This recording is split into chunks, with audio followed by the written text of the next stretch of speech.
আমাদের অনেকেরই sex life অনেক সময় বোর হয়ে যায় যখন আমরা সেম মিশনারি পোজে সহবাস করি।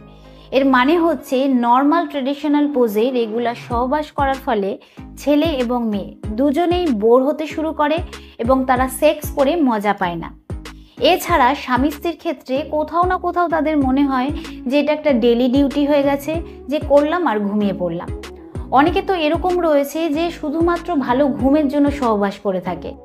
এর কারণ হচ্ছে ডিসচার্জ হয়ে গেলে কিন্তু বডি রিল্যাক্স হয়ে যায়, যার কারণে ভালো ঘুম হয়। এছাড়া আবার অনেকে রিলেশন টিকিয়ে রাখার জন্য সহবাস করে থাকে। তাই সহবাসের সময় সেক্সের পজিশন পাল্টে পাল্টে করাটা কিন্তু খুবই জরুরি, যাতে আপনার সেক্স লাইফে উত্তেজনা বাড়ে এবং একটা অন্যরকম এক্সপিরিয়েন্স হয়। তাই আজকের ভিডিওতে আমি এমন 5টা পজিশনের কথা বলবো যেটা কিনা সায়েন্টিফিকলি ডিপ পেনিট্রেশন হয়, মেয়েদের জি স্পটে টাচ করে এবং ছেলে মেয়ে দুজনারই উত্তেজনা বাড়ায় এবং সেক্স করার মজা বাড়ায়। নমস্কার, আমি মাধুরী দাস, হেলথ কনসালটেন্ট। তো চলুন শুরু করা যাক।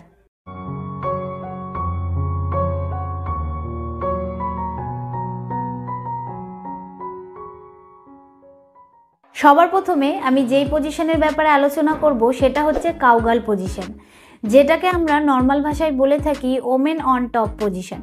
তো এই পজিশনটা কিন্তু খুব পপুলার একটা পজিশন, আর এটাকে মেয়েরা খুব পছন্দও করে থাকে।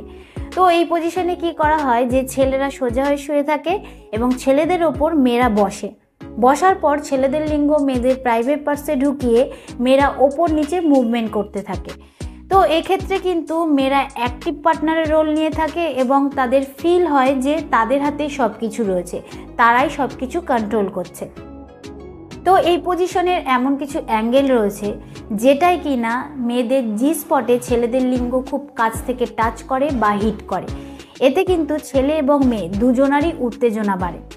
তো এই পোজে করার আগে আপনার এটা জানা জরুরি যে উত্তেজনার বশে যদি এদিক থেকে ওদিক হয়ে যায় তাহলে আপনার অজান্তেই ছেলেদের পিনাইল ফ্র্যাকচার পর্যন্ত হওয়ার চান্স থাকে।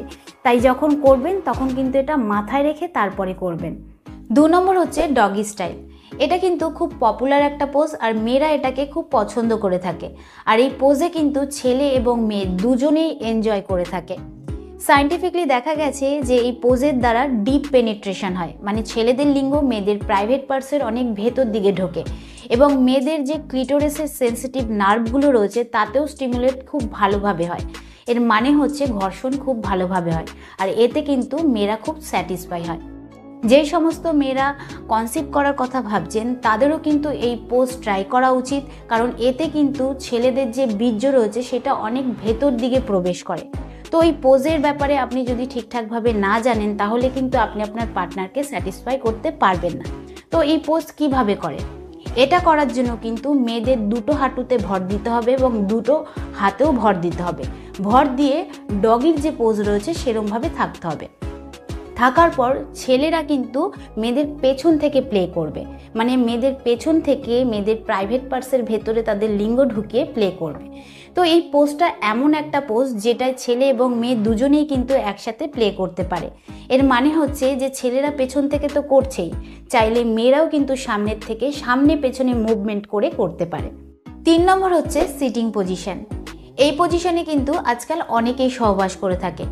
এটা আপনি আপনার চেয়ারে বা টেবিলে বা কিচেনের স্ল্যাপে বসেও করতে পারেন। এই পজিশন করার জন্য কিন্তু মেয়েদেরকে বসে তাদের দুটো পা দুপাশে ফাঁক করতে হয় ঠিক এরকমভাবে, এবং ছেলেরা মেয়েদের পায়ের মাঝখানে এসে তাদের ভ্যাজাইনাতে পেনিট্রেশন করে। তো এই পজিশনটা ছেলেদের বা মেয়েদের এই কারণে ভালো লাগে যে প্রথমত মেয়েদের যে জি স্পট রয়েছে সেই জি স্পটে ছেলেদের লিঙ্গ গিয়ে টাচ করে। দ্বিতীয়ত এই পজিশনে সহবাস করার ফলে একটা অন্যরকম অনুভূতি হয়, একটা অন্যরকম এক্সপিরিয়েন্স হয়। এতে কিন্তু কাপলদের মধ্যে রিলেশনটা আরও ভালো হয়। তো এই পজিশন খুব কমফোর্টেবল পজিশন হয়, যার কারণে বডিতে কোনো রকম প্রেশার পড়ে না। আর 4 নম্বর হচ্ছে সাইডওয়ে পজিশন। তো এই সাইডওয়ে পজিশন কি? এতে কিন্তু মেয়েরা এক সাইড হয়ে শোয় এবং ছেলেরা তার ঠিক পেছনে তাকে জড়িয়ে ধরে শোয়। এরপর কিন্তু মেয়েদের পেছন দিক থেকে ছেলেদের লিঙ্গ তার প্রাইভেট পার্টসে ঢুকিয়ে পেনিট্রেশন করে। তো এই পোজও কিন্তু খুব কমফোর্টেবল হয়, কারণ এতে কিন্তু আপনার হাইট নিয়ে বা ওয়েট নিয়ে কোনো রকম সমস্যা হয় না। আর আপনার শরীরে যদি কোথাও ব্যথা থাকে তাহলেও কিন্তু ইজিভাবে আপনি এই পজিশনে সহবাস করতে পারবেন। লাস্ট 5 নম্বর পজিশন হচ্ছে জি উইজ পজিশন। তো এই পজিশনের নাম শুনেই আপনি বুঝতে পাচ্ছেন যে মেয়েদের জি স্পটে খুব ভালোভাবে ঘর্ষণ হয়। তো এই পজিশন কিভাবে করে?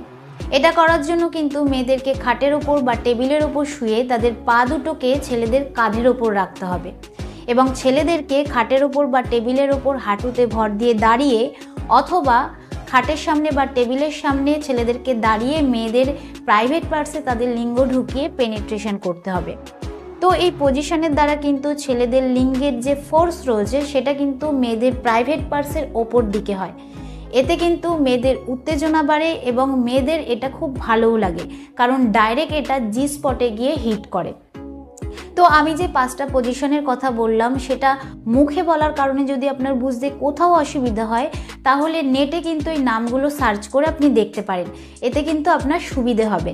আর এই পজিশনগুলো আপনি সহবাস করার সময় অবশ্যই ট্রাই করবেন, এতে কিন্তু আপনার সেক্স লাইফে মজা বাড়বে, উত্তেজনা বাড়বে আর সেক্স করার সময় আপনি বোর ফিল করবেন না। তো আমি আশা করব যে এই ভিডিওর দ্বারা আপনি উপকৃত হবেন। তো ভিডিওটা কিরকম লাগলো অবশ্যই কমেন্টে জানাবেন। আজকের মতন এতটুকুই, আবার দেখা হবে পরবর্তী ভিডিও নিয়ে। নমস্কার।